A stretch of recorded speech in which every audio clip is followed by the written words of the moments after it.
Bonjour à tous, nous sommes en direct depuis Tel Aviv, c'est le morning et vous êtes sur i24 News. Merci à vous de nous avoir choisis pour vous informer. On commence cette édition par la revue de presse du Moyen-Orient.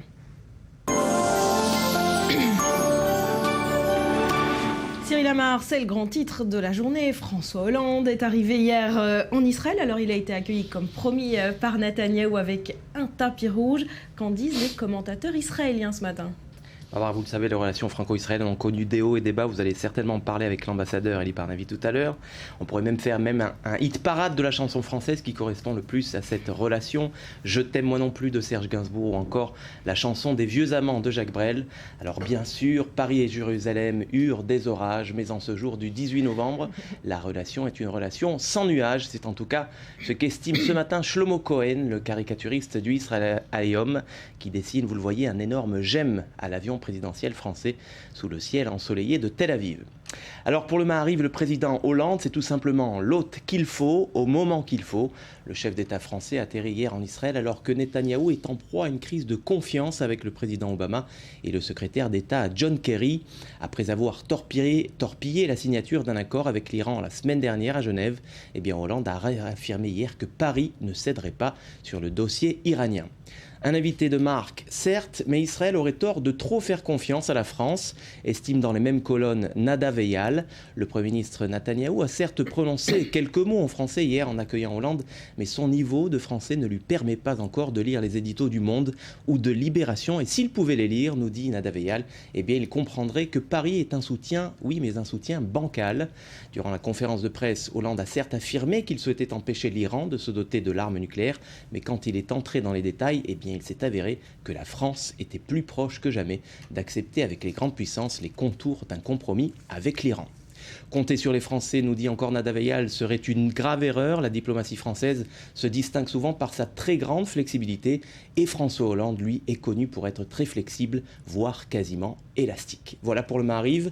L'accolade française titre de son côté le Yediot Aharonot, mais son éditorialiste vedette, Shimon Schieffer, lui, refroidit quelque peu l'idylle. L'histoire complexe des relations franco-israéliennes nous enseigne que les alliés d'aujourd'hui peuvent devenir les rivaux de demain. Rappelez-vous de cette phrase malheureuse, conclut le journaliste, celle de De Gaulle en 1967, qualifiant le peuple juif d'un peuple d'élite sûr de lui-même et dominateur. Dans les relations entre les États, il ne faut pas se laisser attendrir par les accolades et les déclarations d'humour. Fin de citation. C'est signé Shimon Schieffer dans l'Yediot Aharonot. Alors, on le sait, les pourparlers à Genève sur le nucléaire iranien qui reprennent mercredi vont être cruciaux. Mais s'ils échouent, ces pourparlers, Israël pourrait bien agir en cavalier seul. Oui, en tout cas, il en serait capable, c'est tout du moins ce qu'a estimé dans une interview au Financial Times l'ancien conseiller à la sécurité nationale de Binyamin Netanyahou. Il s'appelle Yaakov Amidror et cet entretien est relayé ce matin en une du Israël Hayom, le journal proche du pouvoir. Eh bien, il affirmait que l'armée israélienne effectuait depuis plusieurs années des vols de longue distance pour simuler une frappe sur l'Iran, situé à quelques 2000 km des frontières israéliennes. Ce n'est pas du bluff, a-t-il asséné. Nous n'avons pas les capacités des États-Unis, certes, mais nous sommes tout à fait capables de retarder le projet nucléaire iranien pour un très long moment. Et puis enfin, interrogé par le journal sur la disposition du Premier ministre à prendre une telle décision, eh bien, il a estimé que Binyamin Netanyahou en était tout à fait capable. Et on termine, Cyril, cette revue de presse par des images que vous avez sélectionnées ce matin dans la presse arabe. Les premières sont égyptiennes, les secondes palestiniennes. Oui, regardez plutôt, c'est le quotidien égyptien Al-Masri Al-Yawm, l'Égyptien aujourd'hui, qui s'est procuré ces images. Ce sont celles du président déchu, Mohamed Morsi, qui apparaît pour la première fois en tenue de prisonnier dans la prison de Burj El Arab, dans les faubourgs du Caire. Voilà, et tout sourire, le président Morsi, apparemment, donc il veut communiquer aussi son optimisme. Et puis terminons, si vous le voulez bien, Barbara, par cette image. Alors, ça vous fait penser à quoi, cette image, Barbara ? Petite question du matin. Franchement, pas grand-chose. Eh bien écoutez, c'est tout simplement un piège à animaux, et plus précisément un piège à cerfs ou à cochons, et il est utilisé par des agriculteurs de Naplouse en Cisjordanie, des agriculteurs palestiniens qui en ont ras-le-bol de voir leurs voisins des localités juives de Cisjordanie venir piller ou attaquer leurs champs d'oliviers, et donc ils s'en remettent à de vieilles méthodes, celle du piège animal pour prendre au piège les voisins juifs de Cisjordanie. Merci beaucoup, Cyril Amar. On se retrouve tout à l'heure.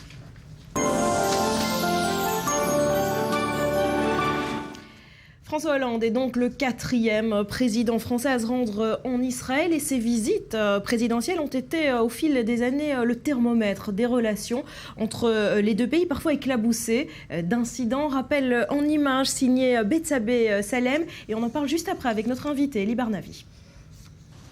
François Mitterrand est le premier président français à se rendre en Israël en 1982.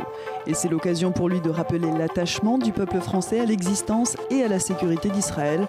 Un président qui ne parle plus de territoire palestinien occupé, mais disputé. Mitterrand brise aussi un tabou, devenant le premier dirigeant d'un grand pays occidental à souhaiter la création d'un État palestinien. Il déclare alors qu'il appartient aux Palestiniens de décider eux-mêmes de leur sort. Fin de citation.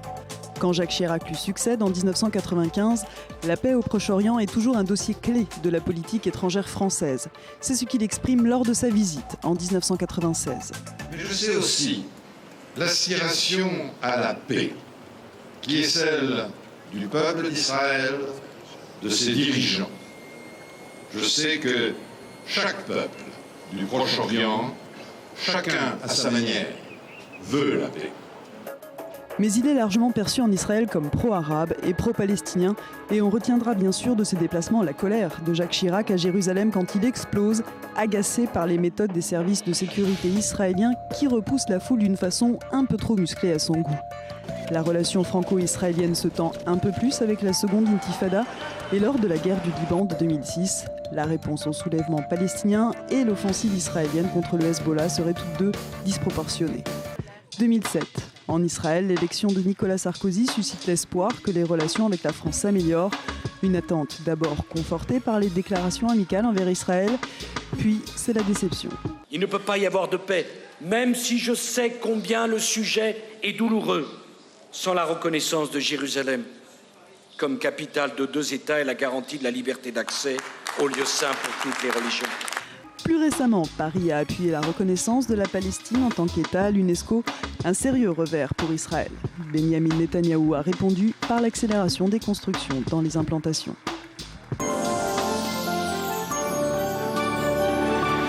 Bonjour Elie Barnavi. Bonjour. Merci beaucoup d'être avec nous ce matin. Vous êtes ancien ambassadeur d'Israël en France. Cette visite de François Hollande, rupture ou continuité avec la politique française en Israël ?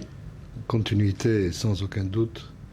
Continuité même presque sans faille, je dirais. Il n'y a absolument rien de nouveau. Sans faille et sans surprise, des bonnes peut-être ? Sans surprise, non. Le chapitre principal, celui sur lequel on l'attendait, le chapitre iranien, était le plus attendu. En tout cas, moi, il ne m'a pas étonné du tout. Je sais depuis des années que les Français sont à la pointe du combat contre la nucléarisation militaire de l'Iran. Je l'ai entendu, moi, depuis les années 2000. Hein, je n'oublierai jamais Jacques Chirac me regardant dans les yeux me dire « Vous m'entendez, jamais ils l'auront, jamais nous ne permettrons qu'il l'ait ». Donc c'est quelque chose de très profond. Donc de ce point de vue-là, il est dans le droit fil de la politique française. Et les Français sont contre le nucléaire iranien pour des raisons qui sont aussi spécifiquement françaises, n'est-ce pas ? C'est leur propre sécurité nationale qui est en jeu. Il y a d'abord une énorme antipathie vis-à-vis du régime des ayatollahs depuis toujours. Il y a le souvenir cuisant des attentats des années 80, à la fois au Liban et en plein Paris. Et il y a le souci de la prolifération. De ce point de vue-là, les Français n'ont jamais dévié d'une position qui était très claire. Donc ce qui s'est passé dernièrement ne m'a pas du tout étonné, avec les limites qui sont celles de l'action française. Mais sur ce dossier Hollande, c'est l'anti-Kerry en ce moment en Israël ? Non, c'est beaucoup plus compliqué que cela. Je pense que les Américains se sont un peu précipités, si vous voulez. Obama est tellement anxieux d'avoir un succès au Proche-Orient alors que rien ne marche en quelque sorte. C'est vraiment Gulliver empêché. Et donc il essaie de forcer un peu la marche, mais il n'y a pas de fossé entre les deux. Et je pense que ce que Fabius a fait, ce que les Français ont fait à Genève était très important parce qu'on risquait effectivement d'avoir un accord à rabais. Alors, les pourparlers vont se poursuivre. Hein, ce mercredi, ils vont reprendre à Genève. Il y aura un accord vraisemblablement. François Hollande l'a dit. Nous ne serons pas nécessairement heureux de cet accord. Alors qu'attend Netanyahou de François Hollande? Que lui a-t-il demandé sur ce dossier iranien? Il lui a demandé, ce qu'il a demandé aussi aux Américains, il lui a demandé l'impossible en tout cas. Ça, c'est quelque chose qu'on ne peut pas avoir. Il faut bien comprendre que dès lors que l'on entre dans le processus de négociation, on aboutit à un compromis. C'est-à-dire la négociation, par définition, c'est du compromis. Alors peut-être qu'il ne fallait pas commencer à négocier, c'est un autre problème. Mais dès lors qu'on négocie, c'est pour aboutir à un accord. Donc, ce que Netanyahou veut est inatteignable. Ce que l'on peut avoir, c'est un régime plus favorable du point de vue à la fois du degré d'enrichissement de l'uranium et surtout de la vérification de la manière dont les Iraniens s'acquittent de leurs obligations. Et aux dernières nouvelles, j'ai vu le titre du Haaretz aujourd'hui, il semblerait qu'on se dirige vers cela. Il faut dire que c'est un bon moment pour pousser l'avantage occidental, parce que les Iraniens aussi sont mal. Peut-être qu'il aurait fallu poursuivre un tout petit peu. Il y a un jeu très subtil, parce qu'il faut non plus ne pas trop en faire, de manière à ne pas favoriser les fous chez eux. Est-ce que la position française sur l'Iran, précisément, signale sa volonté d'assumer un nouveau rôle, un rôle de premier plan au Moyen-Orient? Je ne pense pas qu'il puisse se faire beaucoup d'illusions. Vous savez, vous n'y croyez pas? Personne n'a de rôle de premier plan, à part les Américains. Et même eux ne l'ont plus. Le drame de la politique américaine aujourd'hui, c'est que les Américains se retirent du Proche-Orient et qu'il n'y a personne véritablement capable de les remplacer. Les hommes influents de Paris n'estiment pas que l'hégémonie américaine touche à sa fin au Moyen-Orient, c'est ce qu'ils espèrent? C'est ce qu'ils constatent avec tristesse. Ils n'espèrent pas. C'est ça que le paradoxe de tout ça. Ils ne veulent pas de ce rôle-là. On n'est pas heureux des Américains quand ils sont impériaux. On est très malheureux quand ils ne sont plus. Pour prendre un rôle peut-être plus important, est-ce que la France doit changer ses relations, réévaluer sa relation avec Israël? C'est ce qu'est venu faire François Hollande. Il est venu réaffirmer une inflexion que l'on constate depuis longtemps, depuis le dernier Chirac, je dirais, où les relations sont de plus en plus chaleureuses, pour la bonne raison qu'il n'y a plus de politique arabe de la France. Vous savez, ça, c'est terminé. C'est terminé parce qu'il n'y a plus de monde arabe. Enfin, le monde arabe a éclaté. Il y avait au Quai d'Orsay, vous savez, on parlait d'une rue arabe. C'était l'expression consacrée, c'est-à-dire un corridor où était le Moyen-Orient et le Levant. C'est là que tout s'est passé et qui était effectivement très pro-arabe et pas très sympathique pour Israël. Tout ça, c'est terminé. Il n'y a qu'à voir les ambassadeurs qui nous envoient dernièrement. Et donc, ces relations ont été rééquilibrées, sont bien meilleures. Elles sont excellentes sur le plan bilatéral.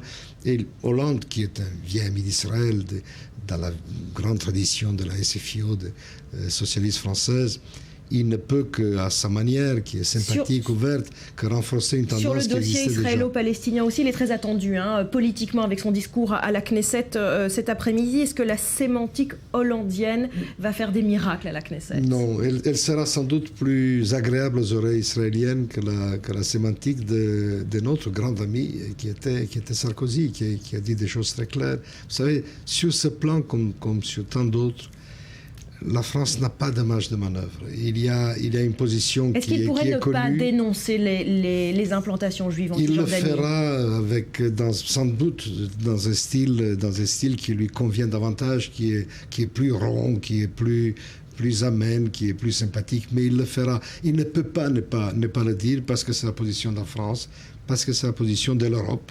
Et la France est tout de même une partie importante de l'Europe, et parce que c'est la position du monde. Reconnaître Israël comme le souhaiterait Binyamin Netanyahou, comme l'État-nation du peuple juif, il le fera Hollande à la Knesset? Il ne le fera pas non plus. Il ne le fera pas non plus parce que personne ne le fait, les Américains non plus, parce que tout simplement, il ne peut pas le faire. Ce serait dire aux Palestiniens, vos positions, finalement, je m'assois dessus. Donc, il ne le fera pas. Mais de manière générale, il a peut-être surpris François Hollande par sa politique étrangère. Netanyahou, vous voulez dire?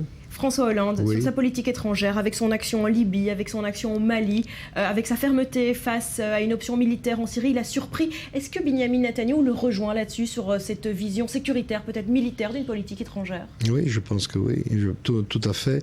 Là, il a effectivement surpris. À un sens, on ne l'attendait pas là. Et il a fait preuve de beaucoup de détermination, de beaucoup de courage.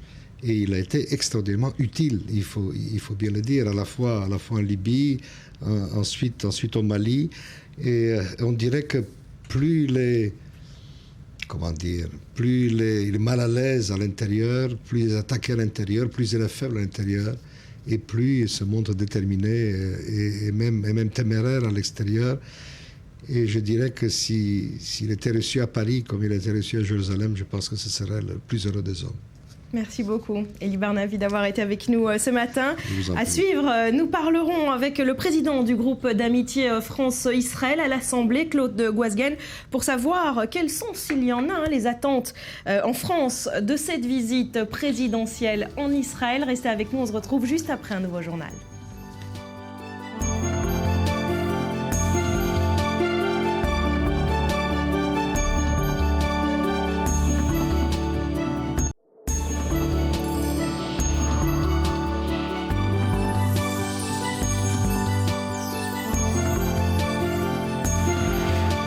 Merci d'être avec nous sur i24 News. C'est le morning et on poursuit avec les unes des grands quotidiens dans le monde. C'est la revue de presse internationale. Rebecca Benamou commence évidemment cette revue de presse ce matin par la visite de François Hollande en Israël et dans les territoires palestiniens. Tout à fait, Barbara. Alors, selon le Wall Street Journal, c'est accueilli en héros que François Hollande est arrivé en Israël pour une visite de 2 jours, après avoir rencontré le président israélien Shimon Peres et le Premier ministre Benyamin Netanyahou. C'est aujourd'hui qu'il va rencontrer le président de l'autorité palestinienne, Mahmoud Abbas. Alors, au cours de cette visite tant attendue, des mots forts entre les deux délégations. On a entendu parler de soutien, d'amitié, d'alliance. Et sur cette photo à la une du quotidien, on voit François Hollande et Shimon Peres en train de planter un arbre. Alors, est-ce que c'est là le signe d'une nouvelle lune de miel pour les relations franco-israéliennes? En tout cas, pour le journaliste, c'est le signe d'une alliance de circonstances, puisqu'il ne faut pas l'oublier, cette visite précède les négociations avec Téhéran le 20 novembre. Voilà, et en parlant de ces négociations, c'est le Figaro qui évoque ce matin les conséquences d'un accord sur la région. Exactement, c'est une analyse en réalité de leur correspondant à Jérusalem qui affirme que Téhéran rebat les cartes du Proche-Orient. Alors, avant même qu'un accord ne soit conclu, l'équilibre des puissances change visiblement avec l'apparition d'un rapprochement plutôt improbable, celui de l'Arabie Saoudite et d'Israël. Alors d'après le journaliste, c'est plutôt le ton conciliant de Barack Obama envers l'Iran qui aurait provoqué l'exaspération des monarchies sunnites du Golfe et d'Israël. Alors on se méfie de ce qu'on appelle la diplomatie du sourire, c'est-à-dire en d'autres mots l'opération séduction menée par le président Rouhani depuis le début de son mandat. Il faut savoir que même si une alliance entre Saoudiens et Israéliens peut paraître plutôt improbable, c'est pas la première fois que les deux pays ont trouvé des ennemis en commun, si on peut dire. Il y avait d'abord dans les années 60 le président égyptien Gamal Abdel Nasser et un peu plus récemment l'ex-président irakien Saddam Hussein. Alors selon l'article, les relations officieuses entre Saoudiens et Israéliens seraient même le secret le plus mal gardé du Moyen-Orient. Quoi qu'il en soit, on ne peut pas parler véritablement d'avancée officielle tant qu'une percée des négociations entre Israéliens et Palestiniens est envisageable. Voilà donc pour le Figaro ce matin et cette analyse, on part maintenant aux côtés des Philippines. Une semaine après le passage du typhon, eh bien, la tension monte cette fois aux Nations Unies lors de la 19e conférence sur les changements climatiques. Exactement, c'est une conférence qui a lancé le débat. Et si les Philippines ou autres pays victimes de catastrophes naturelles venaient à réclamer des compensations financières aux pays les plus pollueurs de la planète? Alors c'est le New York Times qui titre ce matin sur ce sujet, avec à sa une photo qui montre l'arrivée des denrées alimentaires aux Philippines. Selon l'article, on parle même de folie de la crise climatique aux Nations Unies. Et au cœur de cette crise, un argument très simple. Les nations les plus pauvres sont celles qui sont les plus touchées par les catastrophes naturelles et sont aussi celles qui polluent le moins. Alors, d'un autre côté, on a aussi les États-Unis et les pays européens qui comptent parmi les pays les plus pollueurs de la planète et qui excluent toute forme de compensation financière. L'article pose donc la question, les pays les plus pollueurs ont-ils, oui ou non, une responsabilité morale envers les victimes des catastrophes naturelles? Alors, écoutez, le débat est ouvert, mais selon le journaliste, pour l'instant, aucun moyen légal de contraindre les pays occidentaux à payer. Dans cette revue de presse ce matin, l'Allemagne également au programme. Rebecca avec une interview exclusive, celle de Cornelius Gutlied. C'est allemand, octogénaire, chez qui on a retrouvé plus de 1400 œuvres d'art. Oui, une interview totalement insolite en réalité, publiée à la une du magazine allemand Der Spiegel ce matin et repris par toute la presse internationale. Alors l'homme est enfin sorti de son silence, c'est le fils d'un célèbre marchand d'art des années 30 qui se dit totalement dépassé par ce qui lui arrive, mais néanmoins il refuse fermement de rendre ses tableaux. Alors l'article fait le portrait d'un personnage plutôt pittoresque. L'hebdomadaire raconte que ce vieil homme célibataire considère ses 1400 et quelques œuvres d'art comme le véritable amour de sa vie. Alors parmi ces œuvres, on a des Matisse, des Delacroix, des Chagall, bref un patrimoine évalué à près d'1 milliard d'euros. Et alors que la justice allemande soupçonne son père d'avoir profité de ses bonnes relations avec le régime nazi pour justement mettre la main sur ses œuvres qui appartenaient à des familles juives, la version de Cornelius Gurlitt est totalement différente. Pour lui, son père est un héros qui a coopéré avec les nazis pour sauver ses œuvres de la destruction. Voilà, une affaire qui risque encore de faire beaucoup de bruit. On termine cette revue de presse internationale avec la disparition d'un grand nom de la littérature. Il s'agit de Doris Lessing. Oui, en effet, c'est à la une du quotidien britannique The Guardian ce matin que l'écrivain Margaret Atwood a voulu rendre hommage à Doris Lessing, qui est décédée hier. Alors, Doris Lessing est née en Iran en 1919. Elle a été élevée au Zimbabwe. Et en plus d'être une femme de lettres, connue notamment pour son best-seller international intitulé Le Carnet d'or, Doris Lessing était aussi une militante, une icône féministe qui militait aussi du côté des causes marxistes, anticolonialistes et anti-apartheid. Elle est auteure d'une 50aine d'ouvrages sur des sujets très variés, allant de la politique à la science-fiction. Mais c'est en 2007, à l'âge de 88 ans, qu'elle a enfin reçu le prix Nobel de littérature. Une récompense qu'on pourrait qualifier d'ironique dans son cas, puisque Doris Lessing était contre le politiquement correct et donc contre ce type de titre, on va dire ça comme ça. Elle qui pensait plutôt rejoindre les rangs de ces grands écrivains non récompensés à cause précisément de leurs idées pas très politiquement correctes. Voilà pour cette disparition dans le monde littéraire. Merci beaucoup Rebecca Benamou. À demain. À demain, au revoir. Et on revient à présent sur la visite de François Hollande en Israël. On l'a dit, le président français a quitté Paris avec une cote de popularité au plus bas. Il est arrivé en Israël avec une cote au beau fixe chez les Israéliens grâce à ses positions sur le dossier iranien. Alors qu'en pensent les Français d'Israël? Anthony Lesme était pour nous à Netanya. Regardez. 60 000 Français habitent officiellement en Israël et dans la plus hexagonale des villes israéliennes, Netanya, on attend la venue du président Hollande avec le sourire. Rarement ce qui peut se passer en France où il a une cote de popularité au plus bas. Ici, on est plutôt agréablement surpris des positions de François Hollande, notamment à la conférence de Genève, où Laurent Fabius a vraiment appuyé la position d'Israël vis-à-vis de l'Iran et vis-à-vis des sanctions de l'Iran.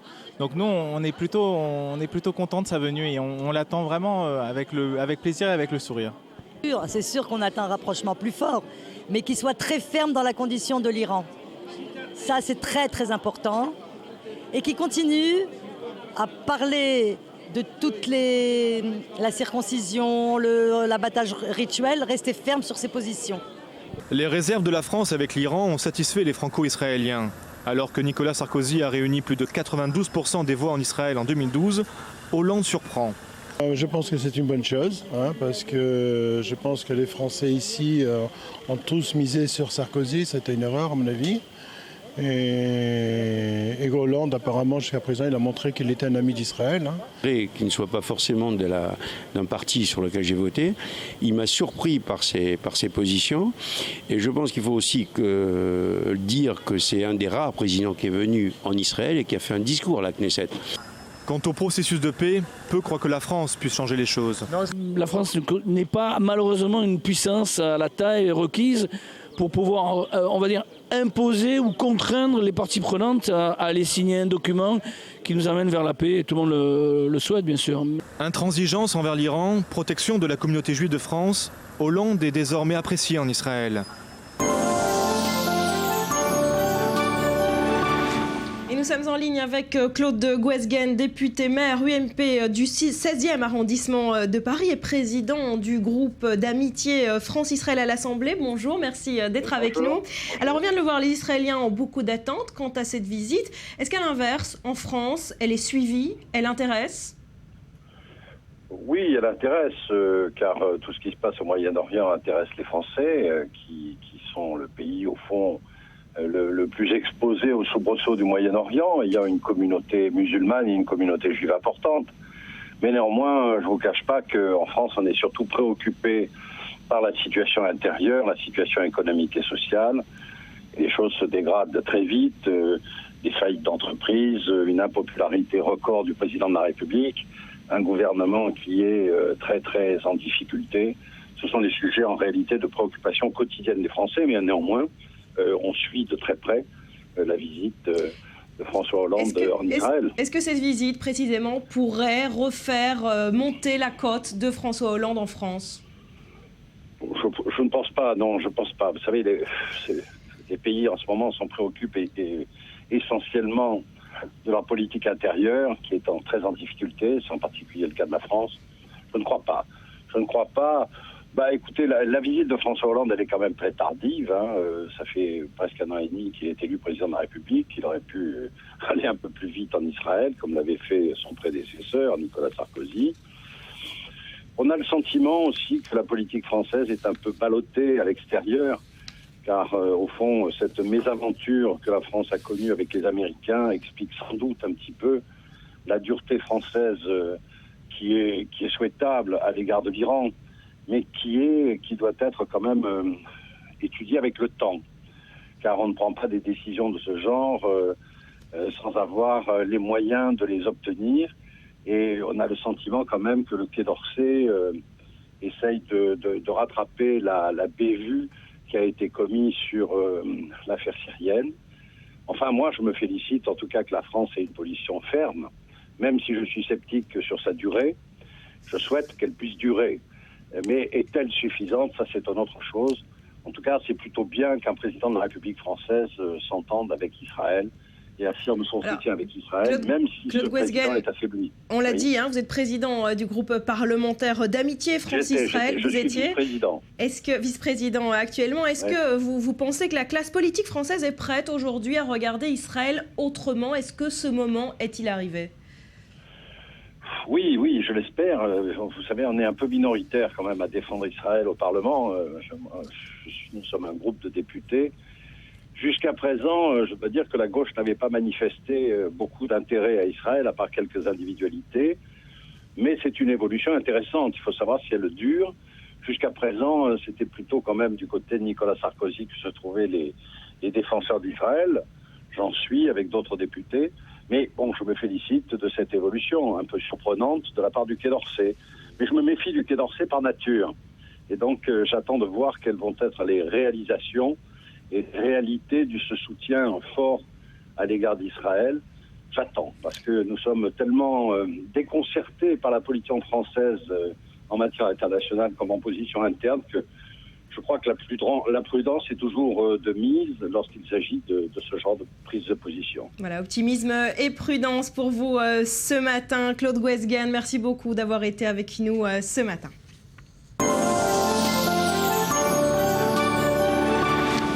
Sada, bonjour. Bonjour Barbara. Et sur Internet, ce matin, on commente également cette visite de François Hollande en Israël. Ouais, alors pour être honnête, l'arrivée de François Hollande n'a pas littéralement enflammé la toile. Si les Juifs de France et les Israéliens semblent avoir apprécié ces mots d'amitié prononcés en hébreu dans le texte, du côté des tweetos d'extrême gauche, on apprécie moins cela. Pour Averroès par exemple, nous avons un président libéral, atlantiste et pro-israélien, ce mec-là est une caricature. Ou pour Charles London, Hollande, ami d'Israël, nous mène à la guerre mondiale. Plus dans l'analyse et les questions, le journaliste Jean-Paul Godefroy, qui a lu sur Twitter que François Hollande est attendu comme le Messie, se demande si pour lui ce sera un chemin de croix, une crucifixion ou une résurrection.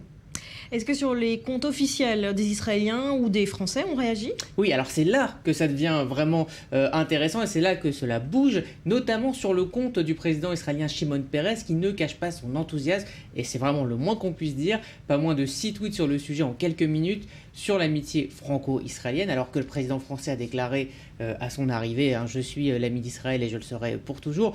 Le président israélien lui répond sur Twitter en français dans le texte « Vive la France, vive l'amitié entre la France et Israël ». Et le débordement d'enthousiasme ne s'arrête pas là, puisque quelques heures plus tard, c'est sur Facebook qu'il salue le président français.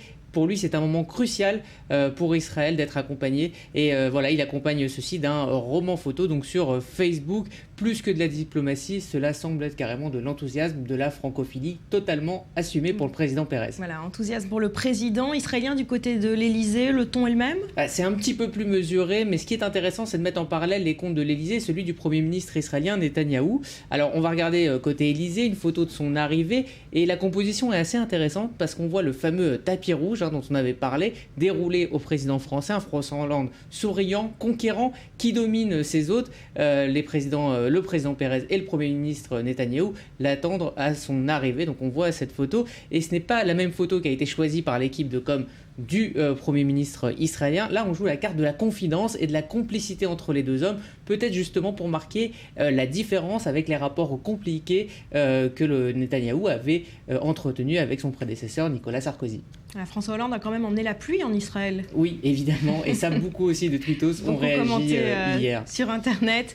Merci beaucoup, Ridi Saada. On se retrouve tout à l'heure avec la suite de l'actualité sur Internet. Pour l'heure, à suivre après un nouveau journal. Vous le savez, un des objectifs affichés de ce voyage de François Hollande, c'est d'améliorer les relations économiques assez pauvres, de façon surprenante entre les deux pays. Nous y reviendrons avec Dan Katarivas. Il est directeur des relations internationales de l'Union des industriels israéliens. Et nous lui demanderons s'il y a des scoops à nous révéler sur des gros contrats qui pourraient être signés entre les deux pays. C'est à suivre après un nouveau journal. Restez avec nous.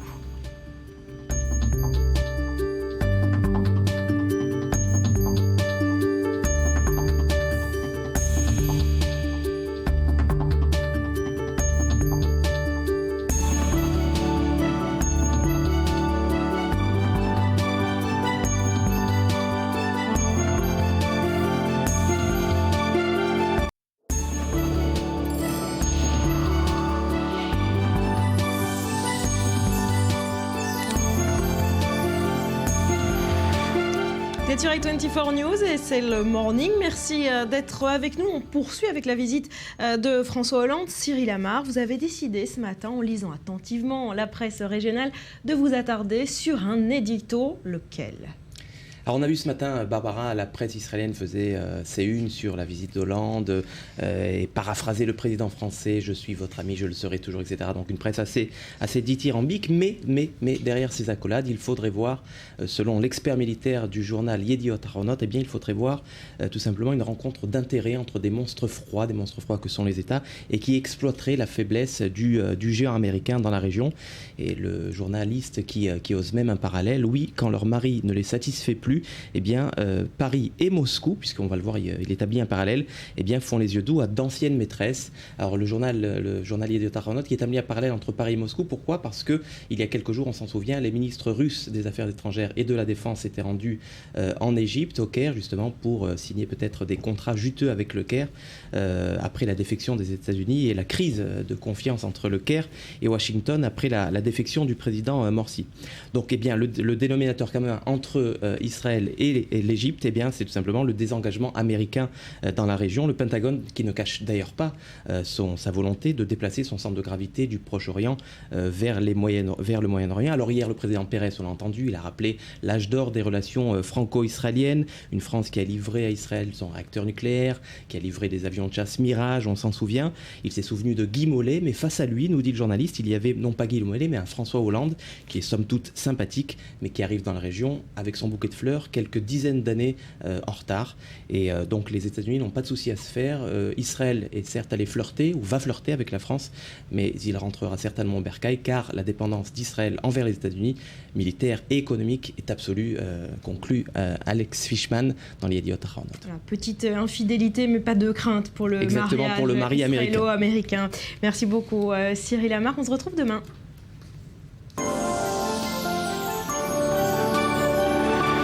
Et nous sommes le lundi 18 novembre, voici les grands titres de l'actualité du jour. François Hollande poursuit donc ce lundi sa visite au Proche-Orient. Il se rendra ce matin à Ramallah, où il va exiger de Mahmoud Abbas de ne pas quitter la table des négociations concernant l'Iran. Le président français a redit son soutien à la position israélienne, tout en expliquant qu'un accord intermédiaire qui pourrait être signé cette semaine à Genève mènera à un accord définitif tout à fait acceptable pour l'Occident. Et pour parvenir à cet accord, a détaillé François Hollande, Téhéran devra accepter les conditions suivantes: arrêt de la construction dans la centrale d'Arak, cesser l'enrichissement de l'uranium à 20%, réduire le stock existant d'uranium enrichi et enfin accepter un contrôle de la communauté internationale de toutes ces installations nucléaires. Réponse à suivre donc dès mercredi à Genève, où les discussions reprendront. Et puis il est arrivé ce matin à Paris, l'ex-otage français retenu au Nigeria depuis 11 mois, François Collomb, est libre. Otage d'un groupe islamiste dans le nord du Nigeria, l'ingénieur français est parvenu à s'échapper samedi. Il aurait profité pour s'enfuir des échanges de tirs entre ses geôliers et les forces de l'ordre pendant une opération antiterroriste de la police nigériane. Le chiffre à retenir ce matin, c'est 50 000 $. Il s'agit de la prime offerte par l'autorité palestinienne à chaque terroriste libéré par Israël depuis le début des négociations. Des chiffres révélés ce matin par la radio israélienne. Et en plus de cette prime, chaque ancien prisonnier bénéficie d'allocations mensuelles à hauteur de 2 000 $. Enfin, l'image du jour, c'est le Midwest américain sous les tornades. Potentiellement 53 millions d'Américains menacés. Ils ont été sommés de rester chez eux. Et vous le voyez sur ces images filmées par un vidéaste amateur, le monstre gris approche à vitesse grand V. Les violents orages ont provoqué d'importants dégâts. Voitures retournées par le vent et arbres déracinés. Au moins 5 personnes ont été tuées, dont 2 dans l'extrême sud de l'Illinois. Le bilan des victimes pourrait encore grimper considérablement.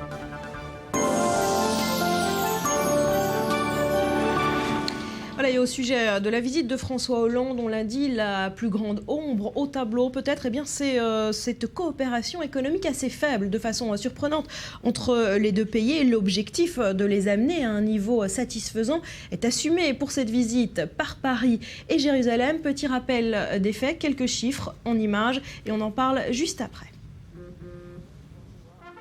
Relancer les relations économiques et commerciales entre la France et Israël.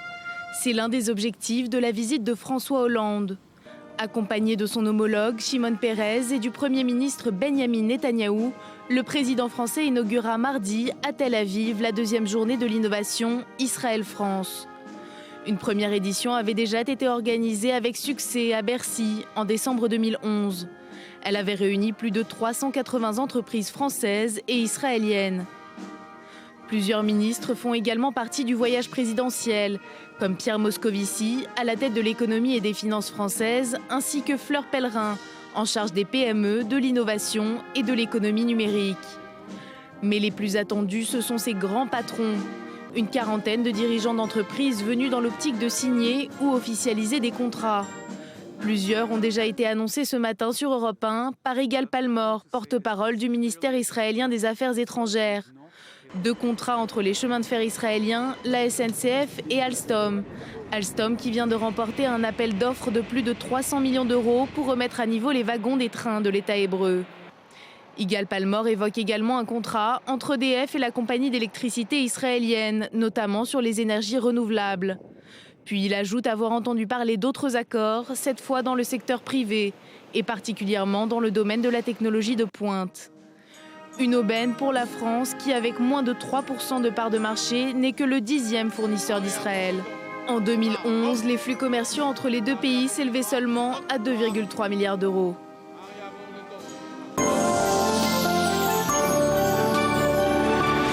Et on en parle avec vous, Dan Katarivas, bonjour, merci d'être avec nous. Vous êtes directeur des relations internationales de l'Union des industriels israéliens. Alors François Hollande a emmené dans ses bagages de nombreux chefs d'entreprise. Est-ce que ce genre de visite sert vraiment à quelque chose?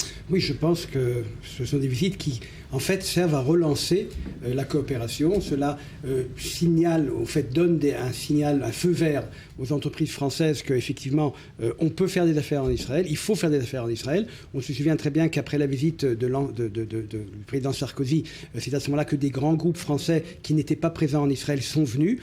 Donc maintenant, en fait, c'est maintenir ce qui déjà existe et surtout redonner une relance, faire venir d'autres groupes. Nous avons cette fois-ci des groupes qui n'étaient pas en Israël auparavant.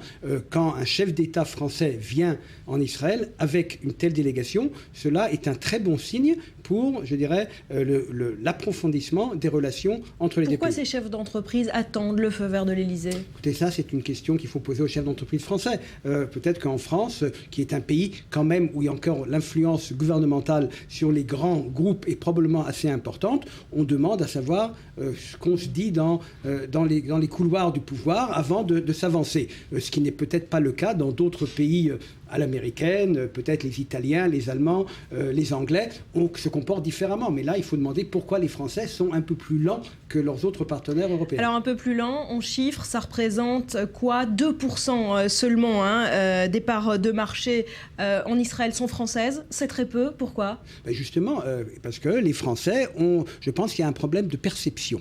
Je pense qu'en France, on n'a pas encore vraiment peut-être digéré ou compris ce que peut offrir la coopération avec Israël. C'est vrai que le marché israélien n'est pas un marché important, puisque nous ne sommes que 8 millions d'habitants, mais il ne faut pas voir ça en manière de marché. Il faut voir la coopération avec Israël pour le marché global. Sur l'extérieur, c'est ça l'objectif. C'est-à-dire l'objectif, ce sont des partenariats entre des groupes israéliens innovants, des technologies israéliennes et la capacité de production et d'innovation également française. Cette complémentarité n'est pas pour le marché israélien, peut-être pour le marché français, mais surtout pour le marché global. Et ça, c'est une chose que les chefs d'entreprise français doivent comprendre. Donc s'ils cherchent à vendre en Israël, ce n'est pas nécessairement la meilleure manière. Pourtant, est-ce que la vigueur de l'économie israélienne risque aussi de les convaincre, un taux de croissance beaucoup plus satisfaisant que dans la plupart des pays européens en Israël? Il est certain que hier, nous avons eu une grande rencontre avec ces chefs d'entreprise. Nous avons fait un exposé sur justement l'économie israélienne. Et je pense qu'ils ont été assez impressionnés de voir qu'effectivement, dans les périodes de crise,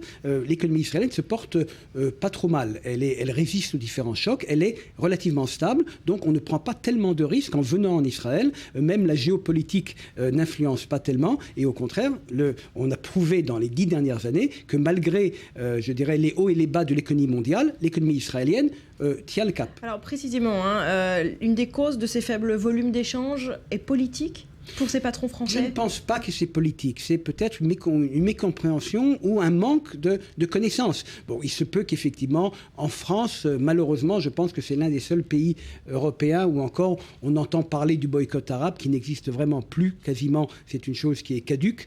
Mais encore, peut-être, il y a dans certains langages, dans certaines personnes, on parle d'un boycott arabe. Aujourd'hui, il n'y a plus de boycott arabe. Il n'est plus question de faire le choix entre faire des affaires entre Israël et le monde arabe. Et les groupes français qui opèrent dans le monde arabe n'ont aucun problème à venir opérer ici. Ce principe n'existe pas. Mieux vaut être discret en faisant des affaires avec l'Israélien par peur de froisser des pays arabes? De toute façon, en affaires, il vaut mieux être discret. Que ce soit avec Israël ou avec d'autres pays, des hommes d'affaires n'aiment pas être à la une des journaux, ils aiment faire leurs affaires calmement, loin des projecteurs. Et dans cette région-là, pourquoi pas, on peut prendre des précautions supplémentaires, mais effectivement... Ça existe, cette crainte de froisser des partenaires arabes pour des patrons français? Je pense que c'est un problème justement français, une fois de plus. Si on prend quels sont les intérêts des compagnies françaises qui cherchent à créer des emplois, qui cherchent à innovantes, il faut comparer le pouvoir d'achat même de l'économie israélienne relativement petite comparée au pouvoir d'achat. Par exemple, même les produits de luxe, par exemple, sont très bien vendus en Israël. Et le pouvoir d'achat israélien, aujourd'hui, le PIB par habitant en Israël est plus de $30 000. Les Israéliens sont des grands spenders en matière de dépensiers. Donc, il y a certainement quoi faire. Et en plus, une fois de plus, je pense que les pays arabes autour de nous, je pense que même les compagnies françaises pourraient jouer un rôle positif en justement étant un pont entre nous et le monde arabe, justement parce que des compagnies françaises sont implantées dans le monde arabe, elles peuvent très bien travailler et avec nous et avec eux et aider à rapprocher par l'économie cette région qui a besoin de stabilité. Et le boycott de ces entreprises israéliennes placées derrière la ligne verte que l'Union européenne a appelé à boycotter avec cette directive, est-ce que la France va en faire partie? D'abord, on n'a pas appelé à boycotter.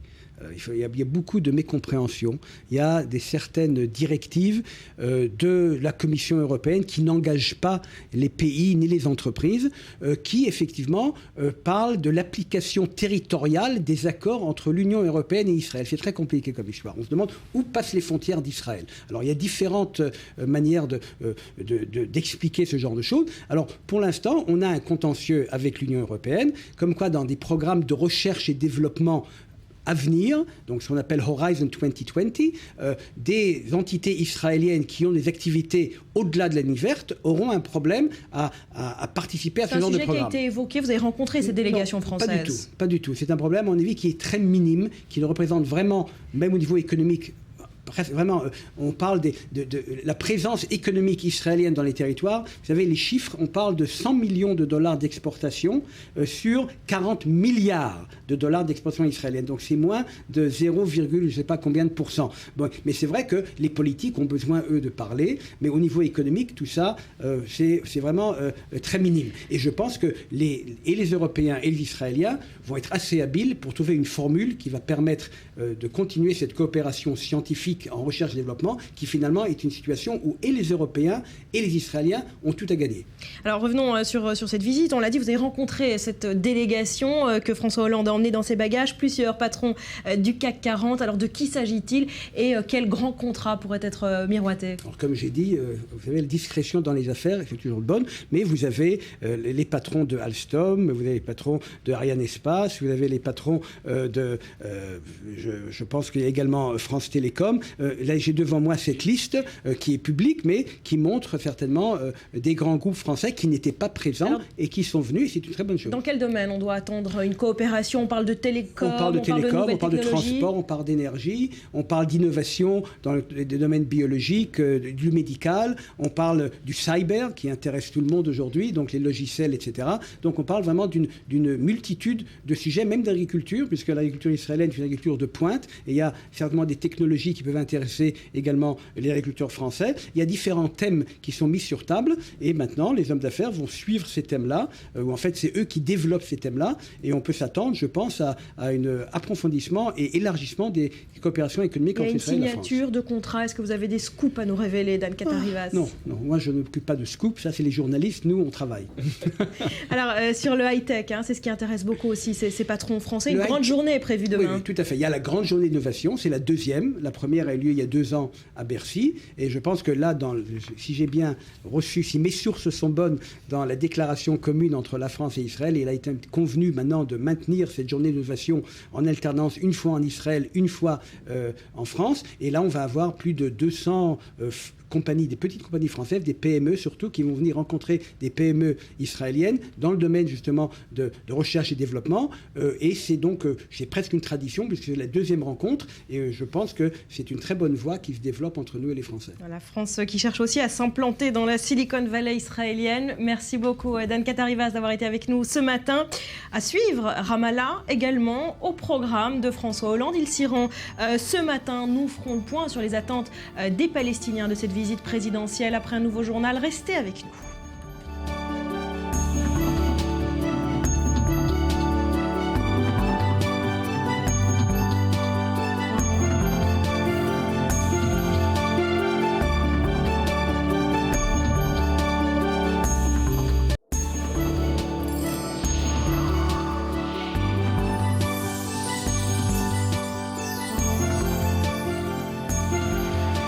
C'est le Morning, merci d'être avec nous. On poursuit avec l'actualité sur Internet, c'est la revue du web.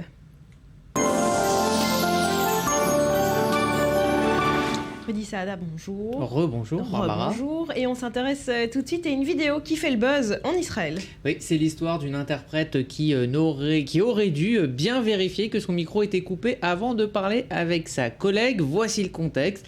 Nous sommes le 11 novembre dernier à l'Assemblée générale de l'ONU. L'Assemblée qui vient d'adopter 9 résolutions de suite condamnant Israël et aucun autre pays. L'interprète croit donc son micro coupé et se laisse aller à un commentaire un peu personnel. On regarde. The committee will now vote on draft resolution AC468L17 entitled Applicability of the Geneva Convention relative to the protection of civilian persons in time of war of 12 August 1949 to the occupied Palestinian territory, including East Jerusalem. The machine is locked. I think when you have 5 statements, not 5, but like a total of 10 resolutions on Israel and Palestine, there's got to be something. C'est un peu trop, non? I mean, I know it's yes, it's right, but it's not there's other really bad shit happening. Nobody says anything about the other stuff.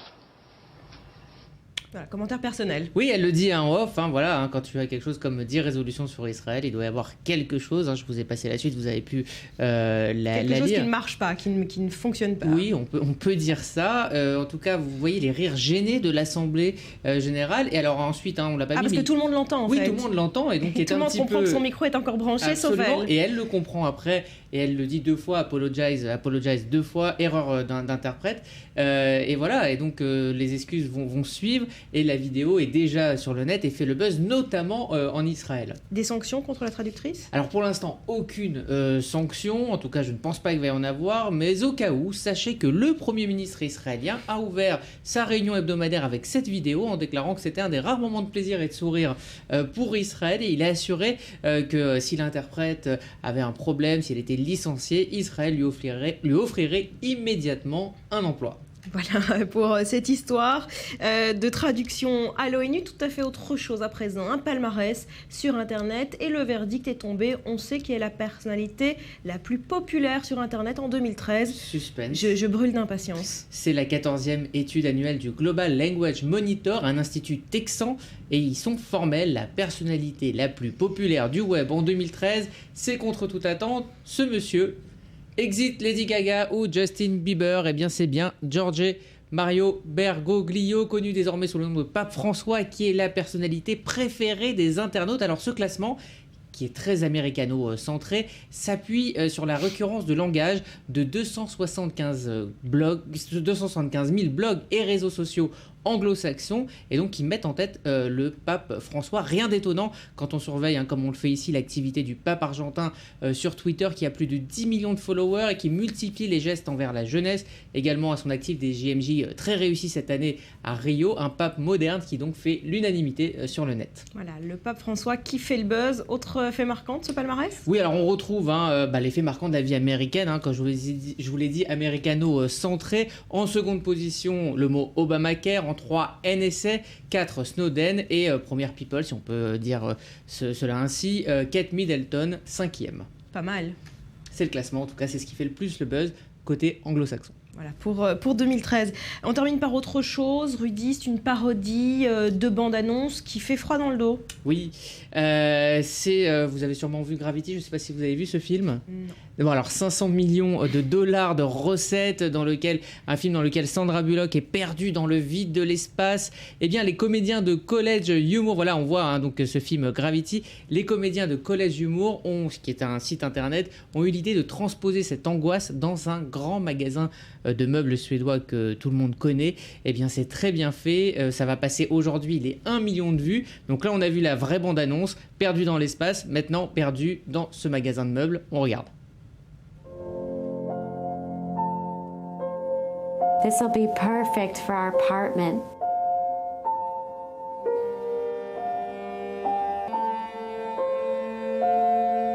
Alex? Daniel? Where are you? I wandered off. I'm lost. I don't know where I am. I'm spinning. Stop spinning. You have to stay calm. This store is designed to keep you here. There's like one exit. It could be hours before I find you. What do I do? Give me a visual. Anything. Bookshelves, lamps, those weird egg chairs? I don't know. There's You need to focus. Oh my god. And my phone's at 13%. It's gonna die. I can't breathe.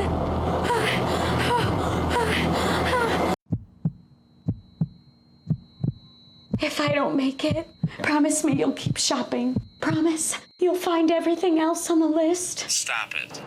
We'll finish shopping together, okay?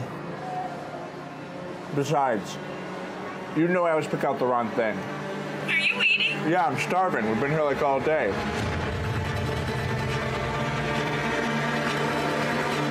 Why did we even come here? Anything we buy is just gonna break anyway.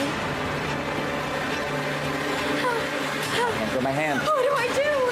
No, no, no, no, no, no, no. Ça vous fait ça aussi, Rudy, quand vous vous baladez dans ce grand magasin un suédois lendemain de dimanche, ça vous donne je le pense tournis que ça doit parler à beaucoup de monde et ça me parle aussi beaucoup. À noter que les patrons de ce grand magasin de meubles suédois ont réagi et ont finalement dit que c'était un bon coup de pub, même si Ikea, donc la chaîne, pour ne pas la citer, est un petit peu taclée dans cette vidéo. Ça reste quand même 1 million de clics en même pas 24 ou 48 heures. Voilà, la vidéo du jour qui fait le buzz. Merci beaucoup, Rudy Saada. Merci à vous.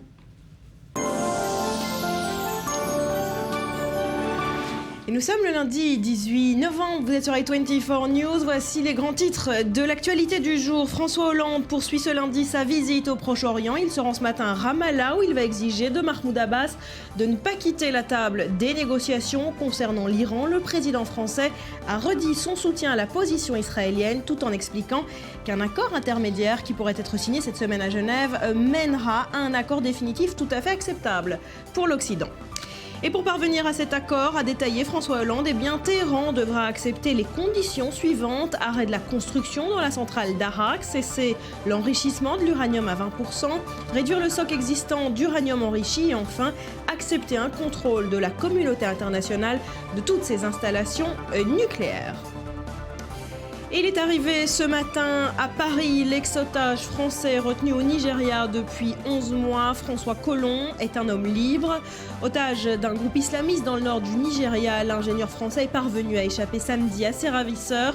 Il aurait profité pour s'enfuir des échanges de tirs entre ses geôliers et les forces de l'ordre pendant une opération antiterroriste de la police nigériane. Et puis le chiffre à retenir ce matin, c'est 50 000 $. Il s'agit de la prime offerte par l'autorité palestinienne à chaque terroriste libéré par Israël depuis le début des négociations. Des chiffres révélés ce matin par la radio israélienne. Et en plus de cette prime, chaque ancien prisonnier bénéficie d'allocations mensuelles à hauteur de 2 000 $. Et l'image de ce lundi, la voici, c'est le Midwest américain sous les tornades. Potentiellement 53 millions d'Américains menacés. Ils ont été sommés de rester chez eux. Et vous le voyez sur ces images, filmées par un vidéaste amateur, le monstre gris approche à vitesse grand V. Les violents orages ont provoqué d'importants dégâts. Au moins 5 personnes ont été tuées, dont 2 dans l'extrême sud de l'Illinois. Et le bilan des victimes pourrait encore grimper considérablement.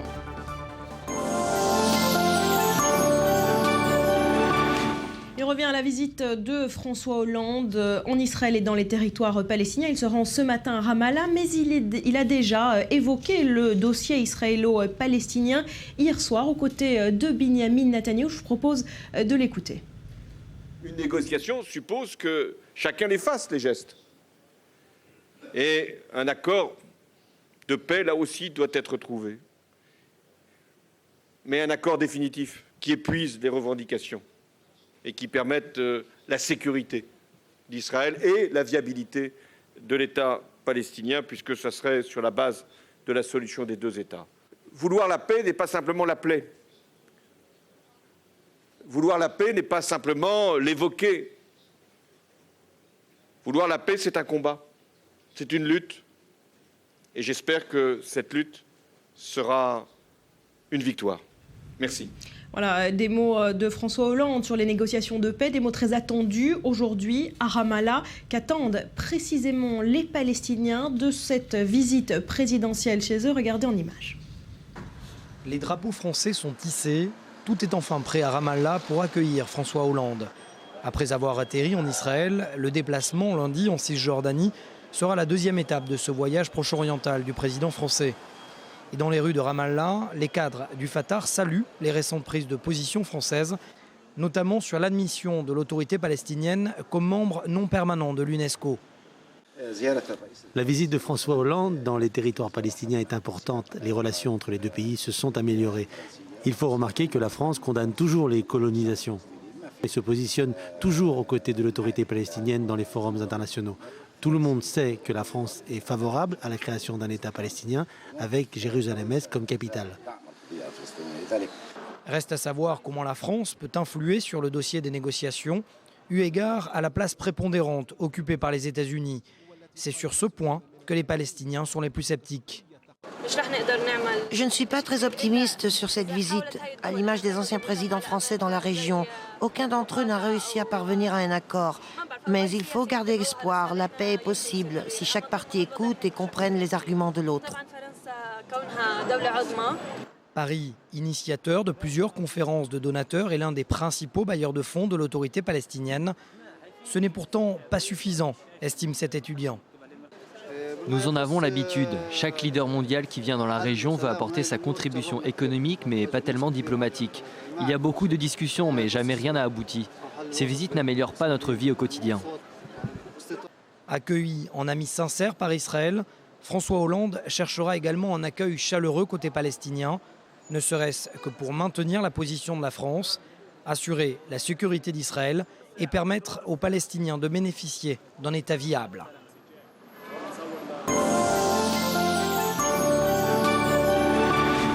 Et nous sommes en ligne avec Chihab Amjad, professeur à l'université d'Al-Quds. Bonjour, merci d'être avec nous ce matin. Qu'attendent les Palestiniens du président français qui se rend ce matin à Ramallah? La France a une place particulière chez les Palestiniens. La France a soutenu la solution de deux États. Elle a soutenu le droit d'autodétermination des Palestiniens. Et il soutient la position palestinienne toujours. Donc il y a toujours un espoir que la France joue un rôle important et qu'il fasse une pression sur Israël, au moins au sujet de colonisation, et la vie quotidienne, les barrages, etc. etc. Et surtout, les Palestiniens ont dit que la France a soutenu l'adhésion de la Palestine aux organisations des Nations Unies et UNESCO. Donc il souhaite que la France continue à soutenir les droits des Palestiniens et il espère aussi que François Hollande aujourd'hui porte quelque chose de proposition aux Palestiniens.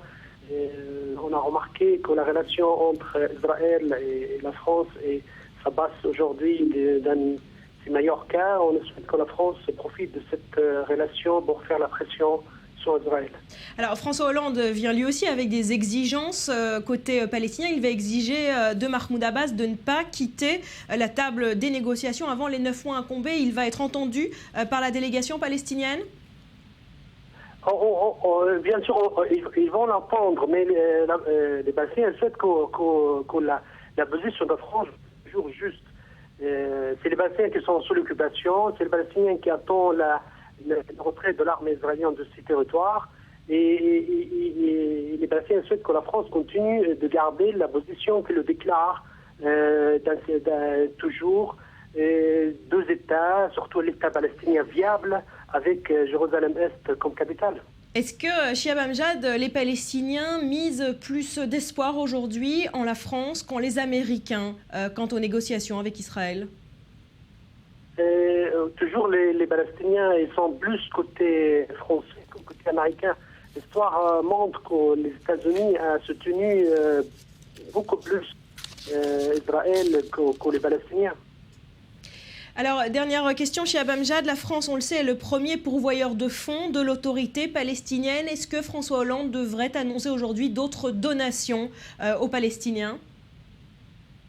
On espère, mais le problème, ça reste, c'est qu'on arrive à avoir une solution équitable et juste avec les Israéliens pour qu'on arrête de compter sur les autres. Et c'est la plus importante pour nous, c'est avoir une solution politique équitable pour qu'on arrive à la fin de créer un État viable et construire notre propre économie et qu'on arrête de compter sur les aides extérieures. Mais Et toutes les aides côté de France est les bienvenues. Merci beaucoup, Chiab Amjad, d'avoir été avec nous ce matin. C'est la fin de cette émission. Nous continuerons évidemment de suivre la visite de François Hollande sur notre antenne. Ne bougez pas, restez avec nous tout de suite. Un nouveau journal. Passez une très belle journée. Portez-vous bien.